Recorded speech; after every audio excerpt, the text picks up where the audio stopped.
Hello दोस्तों, आपका स्वागत है फिर से मेरे छोटे से चैनल के छोटे से वीडियो में। तो दोस्तों, मैं आपको इस वीडियो के माध्यम से बताना चाहता हूँ एक्सरसाइज 1.2 के प्रश्न संख्या 6। इससे पहले एक्सरसाइज 1.2 के 1 से लेकर 5 तक हमने कंप्लीट किया था। अब हम लोग करने वाले हैं प्रश्न संख्या 6 और उसके बाद 7 के बाद 9 करेंगे। 8 को अभी नहीं करते इसलिए क्योंकि प्रश्न संख्या जो 7 है और 9 है दोनों एक ही जैसा है, बशर्ते कंडीशन ही है कि इसमें 3 को डिजिट दे रखा है और इसमें 2 को डिजिट दे रखा है। करना काम दोनों का एक ही जैसा है, बशर्ते केवल कंडीशन यहाँ पे यही है।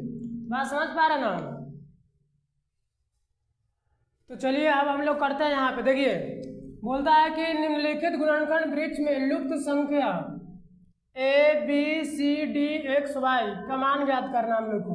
मतलब यहाँ पे गुणनखंड वृक्ष दे रखा है और इसमें लुप्त माने छिपा हुआ कुछ डिजिट है और उसी का हम लोग को करना क्या है, मान ज्ञात करना है। तो इसके लिए हम लोगों को करना यही पड़ेगा कि जो सबसे ऊपर का डिजिट होगा उसको हम लोग को गुना कर देना है, बाकी जो यहाँ से जो नीचे होगा सबको आप भागा कर दो, आपका बन जाएगा। बात समझ पा रहे ना?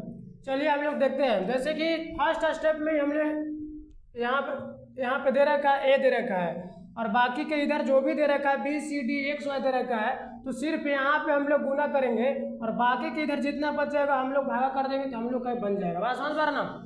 और इसी प्रकार से प्रश्न और भी दे रखा है 3, 4, 5, 6 और भी प्रश्न होगा जो कि हम लोग सिर्फ प्रश्न संख्या 1 करेंगे और इसके मदद से सारे के सारे प्रश्न का हो जाएगा तो बन जाएगा। बात समझ पा रहे ना?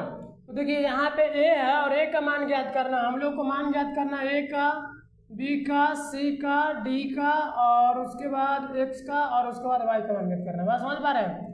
तो इसके लिए करना यही है, सबसे पहले हम लोग A के मान ज्ञात करते हैं। हम आपको क्या बोले, जो ऊपर होगा उसको गुना करना है। तो यहाँ पे A का मान ज्ञात करने के लिए हम लोग गुना करेंगे 2 गुने 1260 इक्वल टू हो जाएगा, यहाँ पे 2 से अगर गुना करिएगा तो 2520 आ जाएगा। बात समझ पा रहे ना? उसके बाद अब इधर जितना डिजिट बचेगा उस सब में आप भागा कर दो, आपका बन जाएगा।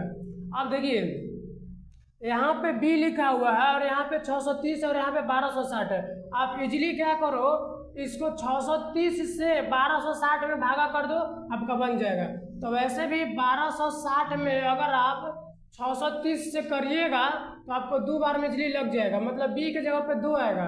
तो हम लोग यहाँ पे लिखेंगे B बराबर 1260 भागा और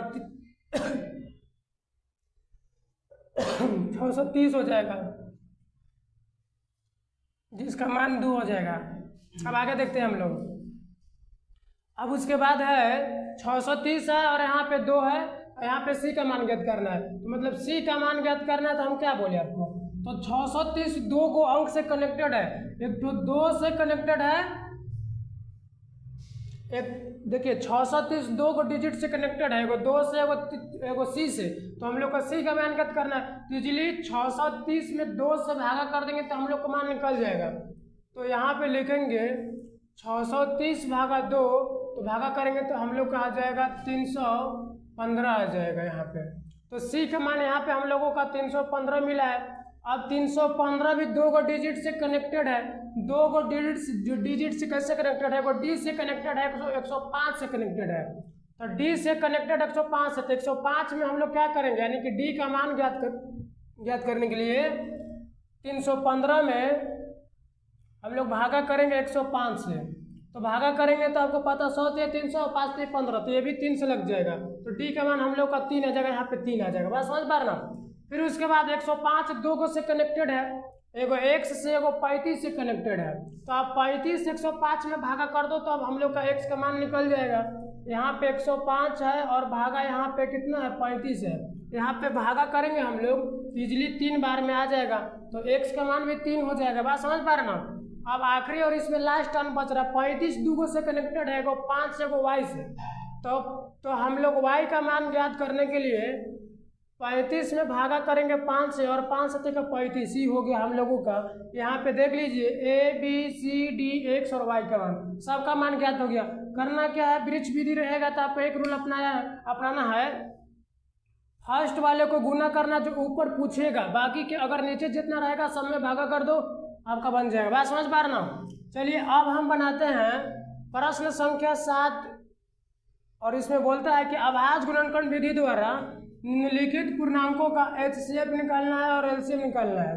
फिर उसी प्रकार से इसमें भी वैसा ही करना है, एचसीएफ निकालना है और एलसीएम निकालना है। तो हालांकि इसमें भी प्रश्न की संख्या बहुत सारा दे रखा है और इसमें भी प्रश्न की संख्या दे रखा है, तो इसमें केवल 2 डिजिट का निकालना है और इसमें 3 डिजिट का निकालना है। थोड़ा सा रूल अलग अलग होगा लेकिन होगा एक ही तरह से होगा। बात समझ पा रहे ना? तो चलिए हम लोग देखते हैं प्रश्न संख्या 7 का सोल्यूशन नीचे कर लेते हैं हम लोग।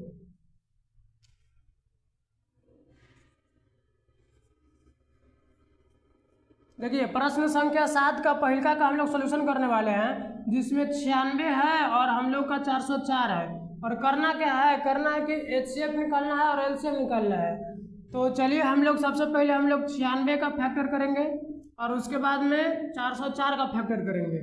तो 96 का फैक्टर करेंगे तो 2 से मतलब फैक्टर करना है भाई, फैक्टर कर लो आराम से, इसमें कोई दिक्कत ना है क्योंकि हम लोग ये पहले ही सीख चुके होते हैं सब। चलिए 96 का फैक्टर हो गया। उसी प्रकार से हम लोग 404 का करेंगे। तो 404 का करेंगे तो ये हो जाएगा कितना, 202, फिर 2 से लगाएंगे तो ये हो जाएगा 101 हो जाएगा। अब करना क्या है, हम लोग को सबका फैक्टर के मतलब बराबर में इक्वल करके हम लोग को क्या करना है, लिख लेना है। तो यहाँ पे 96 है तो आप 96 का लिख लो। कितना है, 2 कितने बार आया, 1 2 3 4 5, 2 5 बार आया है तो 2 आप 5 को इजीली लिख लो। फिर उसके बाद में 3 एक बार आया है तो 3 एगो लिख लेंगे। फिर उसके बाद 404 का कितना कितना आया हम लोगों का, तो 404 का 2 बार आया है तो 2 बार लिख लेंगे। और एक बार 101 आया है तो एक बार 101 लिख लेंगे। बात समझ पा रहे ना? तो अब देखो करना क्या है, एचसीएफ का मतलब होबे करता है हाईएस्ट कॉमन फैक्टर, जो कि सबसे ज़्यादा डिजिट जिसमें शामिल हो। तो 2 इसमें भी मौजूद है और इसमें भी मौजूद है। फिर उसके बाद क्या मौजूद है, तो देखिए यहाँ से भी एक 2 मिलता है और यहाँ से भी एक 2 मिलता है, मैंने दोनों में 2 क्या है, कॉमन है। अब इसके अलावा कोई भी डिजिट कॉमन नहीं है तो सिर्फ हम लोगों का यहाँ से एचसीएफ निकल जाएगा। यहाँ से 1 2 निकलेगा और उसके बाद में यहाँ से 1 2 निकलेगा, तो 2 दूना का 4। हम लोग एचसीएफ का आंसर हो गया हम लोगों का 4 हो गया। बात समझ पा रहे ना? अब हम लोग का एचसीएफ निकल गया तो अब हम लोग को क्या निकालना है, एलसीएम निकालना है। तो एलसीएम निकालने के लिए हम लोगों को करना क्या है कि सबसे पहले एचसीएफ जितना आया उसको लिख लेंगे। एचसीएफ 4 आया है तो 4 लिख लिए। फिर उसके बाद में जो जो डिजिट बच गया है उसको खाली लिख लेंगे। तो ई बच गया, ई बच गया, ई बच गया, ई देखो ई बचा, ई बचा, ई बचा, ई बचा और ई बचा। बात समझ पा रहे ना? तो 2 दूना 4, 4 दूना 8, 8 का 24। फिर उसके बाद में कितना है, 101 है। और इसको गुना कर दीजिए, 24 चौका 96 गुने 101 और इसको गुना कर दीजिएगा ना तो 9696 इतना आ जाएगा, जो कि हम लोग का क्या रहा, तो आंसर रहा। बात समझ पा रहे हैं ना? तो देखिए मतलब 2 डिजिट वाला को करना क्या है, यही करना है कि आराम से इजली ऐसे करो ऐसे करके कर लो। और प्रश्न संख्या 7 में बहुत सारा ऐसा प्रश्न दे रखा है जो कि आप इजली यहाँ से कर सकते हो। बात समझ पा रहे ना? अब हम लोग सीधे 8 को नहीं करेंगे क्योंकि 8 थोड़ा सा अलग है, सत्यापित करने वाला है। और फिलहाल अभी हम लोग करते हैं किसको, 9 को करते हैं। बात समझ पा रहे हैं? तो 9 में 3 डिजिट दे रखा है, बनेगा उसमें भी वही करना, एचसीएफ निकालना है और एलसीएम निकालना है। बट दे रखा कितना डिजिट, 3 डिजिट। चलिए आप इसको ना उतार लो। फिर उसके बाद अब हम लोग देखते हैं प्रश्न संख्या 9 का सोल्यूशन देखते हैं। बात समझ पा रहे ना?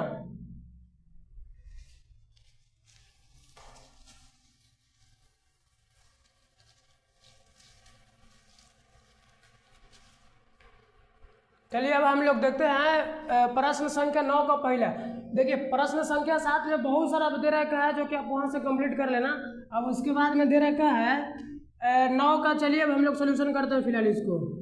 देखिए यहाँ पे 6 है और एक ठो कितना है, 72 है और उसके बाद 120 है। सबका क्या करेंगे हम लोग, गुणनखंड निकाल लेंगे। हम लोग 2 से लगाएंगे 3 बार में लगेगा, फिर 3 से लगाएंगे 1 बार में लगेगा। फिर उसके बाद 2 से लगाएंगे, इसमें 36 72, 2 से 18 दूना 36, 2 से 9 दूना 18, फिर 3 एकम 3, 3 में 3 तरीके ना 3 एकम 3, इसका भी हो गया। बात समझ पा रहे ना? अब उसके बाद 120 का करेंगे, 2 से 60 दूना 120, 2 से 30 दूना 60, 2 से 15 दूना 30 और उसके बाद में 3 5 का 15 और उसके बाद 5 एकम का 1 हो गया। बात समझ पा रहे हैं? तो देखिए अब सबका इसमें कर लिया गुणनखंड, और सबका गुणनखंड करने के बाद एचसीएफ निकालना है और क्या निकालना है, एलसीएम निकालना है। तो इसके लिए करना यही है कि सबका लाइन बाय लाइन करके भाई मेरे पहले लिख लो। देखो भाई अब 6 का निकाले हो तो 2 गुने 3 आया, 2 गुने 3 72 का कितना आया है, तो 72 का 1 2 3 3 मतलब 2 3 बार, तो भाई 2 3 बार लिख लो। फिर उसके बाद 3 कै बार आया है, 3 2 बार आया है, तो 3 2 बार लिख लो। फिर उसके बाद 120 का देखेंगे हम लोग, ठीक है। तो 120 का कितना गुणनखंड, कितना कितना गुणनखंड आया है, तो 2 आया है, 1 2 3, 3 2 आया है, फिर उसके बाद 3 आया है, और उसके बाद में 5 आएगा। अब देखो करना क्या है, सबसे पहले हम लोग यहाँ से एच शेप निकालेंगे। बात समझ पा रहे ना। एच शेप निकालने के लिए करना क्या है, सेम सेम वही प्रोसेस अपनाना है।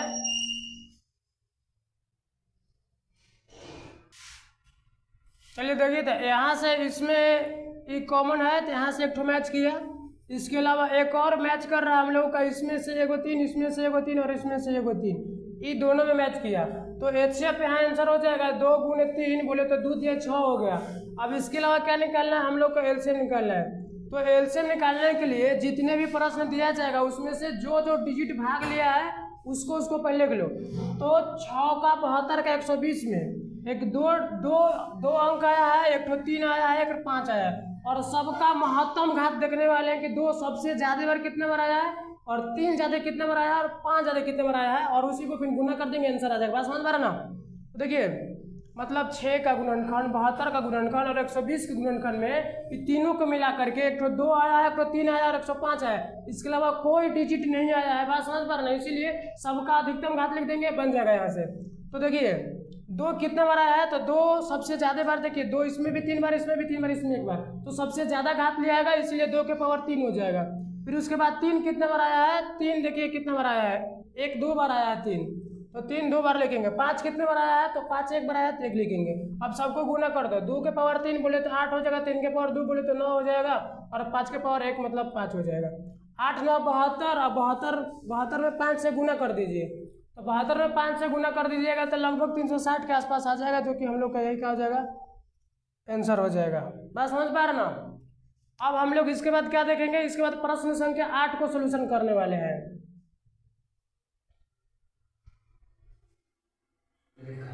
प्रश्न संख्या 8 में करना क्या, प्रश्न संख्या 8 में करना यही है कि पूर्णांकों के निम्नलिखित युग्मों, युग्म का मतलब जोड़ा होता है, ठीक है। पूर्णांकों के निम्नलिखित युग्मों के एचसीएफ और एलसीएम ज्ञात करें। यहाँ तक सेम प्रोसेस अपनाना है। 32 और 80 दे रखा है, और 32 और 80 एक प्रकार का युग्म है, जोड़े में दे रखा है, और ये दोनों का हम लोग एचसीएफ और एलसीएम निकालेंगे, और उसके बाद क्या करना है, सत्यापित करना है।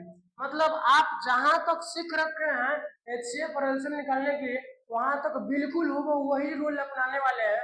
बशर्ते करना क्या है, सत्यापित करना। सत्यापित क्या करना है, दो संख्याओं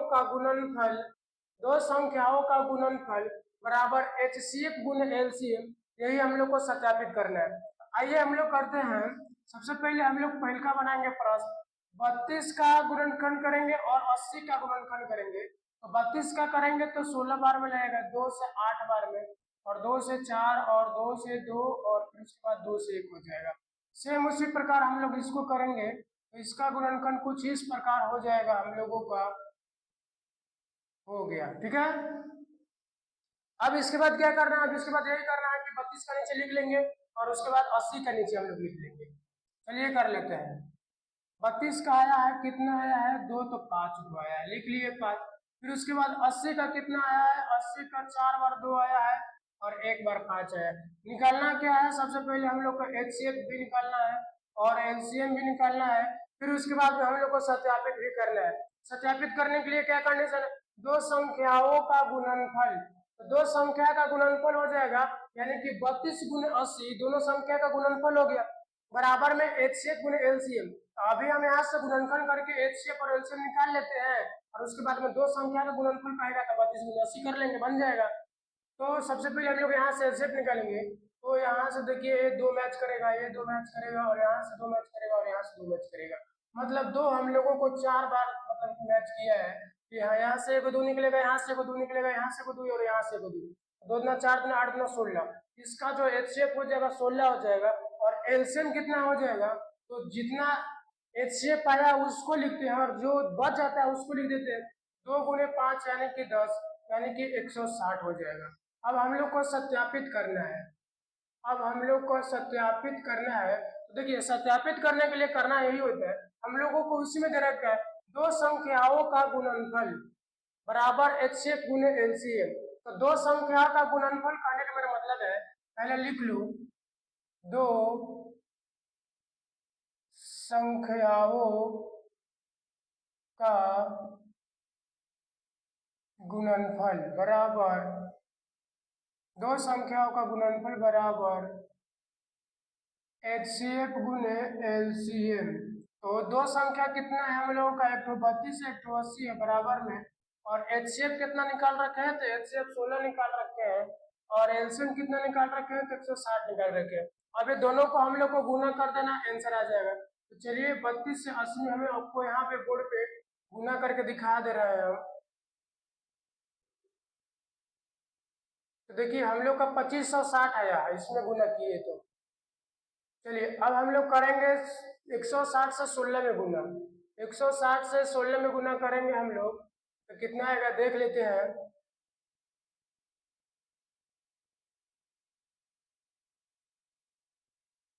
तो इसमें भी 2560 आ गया, मतलब ये दोनों क्या हो गया, सही है, बोले तो सत्यापित हम लोग का हो गया। करना कुछ नहीं है, जैसे हम लोग HCF और LCM निकालते वैसे कर लेना है, बशर्ते एक रूल फॉलो करना है, दो संख्या का गुणनफल, मतलब जो संख्या दे रखा है उसका गुणनफल 32 गुना 80 कर लेंगे, और यहाँ से जो HCF और LCM निकालेंगे उसको क्या करना है, यहाँ पे कर लेना है गुना, बात समझ पा रहे ना। देखिए सेम उसी प्रकार से ये भी प्रश्न बन जाएगा, यानी जो 8 का जो 2 लिख रखते हैं वो भी बन जाएगा। चलिए अब हम लोग बात करते हैं प्रश्न संख्या 10 पे बात करते हैं। HCF 96,404 बराबर 4 है, तो LCM 96,404 का मान ज्ञात करें। मतलब कहने का मेरा मतलब है कि दो संख्या का मतलब जो 96 और 404 है उसका HCF दे रखा है, और हम लोग को LCM निकालना है उसी का। तो चलिए हम लोग देखते हैं इसका, हम लोगों को HCF 96,404 का दे रखा है 4, और उसी प्रकार हम लोगों का LCM 96,404 का मान ज्ञात करना है। तो हम लोग जो प्रश्न संख्या 8 में जो सूत्र यूज किए थे, दो संख्या का गुणनफल बराबर HCF गुने LCM, वही सूत्र का हम लोग प्रयोग करके ये सारा प्रश्न का हल करेंगे।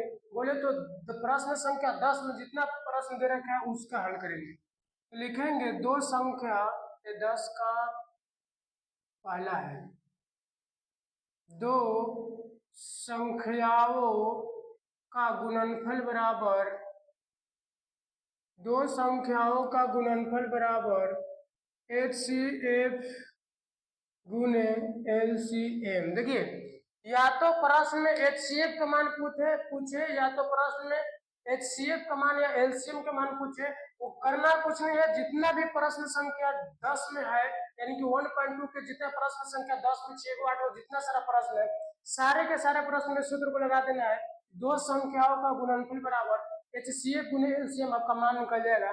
जैसे कि देखिए यहाँ पे हम HCF का मान दे रखे हैं और LCM पूछ रहे हैं, उसी प्रकार से देखिए इसमें LCM दे रखा है और HCF पूछ रहा है, उल्टी है, बट बनेगा ऐसे ही, बात समझ पा रहे ना। चलिए देखिए दो संख्या का गुणनफल, तो दो संख्या कितना है, एक 96 है और एक 404 है, लिख लिए, और HCF लिख रखा है, तो HCF कितना दे रखा है, 4 दे रखा है, गुने LCM तो पूछ ही रहा था, LCM का तो LCM में रहेगा, क्योंकि LCM का ही तो मान हम लोग को निकालना है, बात समझ पा रहे ना। चलिए देखिए तो अब हम लोग यहाँ से करेंगे, तो 404 से यहाँ 4 से 404 में काटेंगे एक बार में, ये रूल है समीकरण का, जो कि बराबर में अगर रहता है, कोई गुना में है तो करता है, और वैसे नहीं करना चाहता तो ऐसे करो कि LCM के साथ है 4 गुना में है तो बराबर की तरफ भागा में आएगा, यदि भागा में आ जाएगा तो ये आराम से कट जाएगा। आप चाहो तो 96 को भी काट सकते हो, आपको जो इच्छा वो कर लो। फिर भी उसके बाद हो जाएगा 96 गुने 101 बराबर, यहाँ पे कुछ नहीं तो एक बचेगा, और एक में LCM से गुना करेंगे तो LCM में रह जाएगा, देयरफॉर LCM को आप इस साइड ला लो, LCM इक्वल टू 96 में 101 से गुना करिएगा तो 9696 आ जाएगा, जो कि यही हम लोग का आंसर हो जाएगा। अब सेम उसी प्रकार से हम लोग को 10 का प्रश्न संख्या 2 बनाना है, अब बनेगा यही सूत्र को यही लिखना है, बशर्ते LCM का मान यहाँ पे लिख दीजिएगा आप, LCM और HCF जहाँ पे HCF भी छोड़ दीजिएगा और प्रश्न बन जाएगा, बस समझ पा रहे हैं। चलिए हम लोग मिलेंगे अगली वीडियो में, अब हम लोग करेंगे सिद्ध करे कि √3 एक अपरिमेय संख्या है, जो कि एग्जाम का पॉइंट ऑफ व्यू से बहुत इंपॉर्टेंट होता है।